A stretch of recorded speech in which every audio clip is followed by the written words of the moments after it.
One of the nice things about using a Mac with Ruby is that Ruby is already installed on the Macintosh. So we don't have to go through an installation procedure. Instead, I can just show you how to use Ruby on a Mac.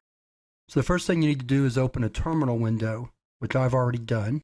Then to use Ruby in its interactive state, you type IRB, and that should bring up a prompt. And with that prompt, I can type an expression, such as 1 plus 2, or a command such as put s hello world. So that's how you use Ruby interactively. We can also write programs in Ruby using the Mac. So the first thing let's do is let's quit interactive Ruby. And then we'll write a quick program. And you can use any text editor that you want to. I'm going to use Nano. It's the one I like the most. And we'll call this hello world.rb. So we'll essentially do the same thing we did before. We'll do an expression. Let's go ahead and print it instead. Just for fun, print a new line.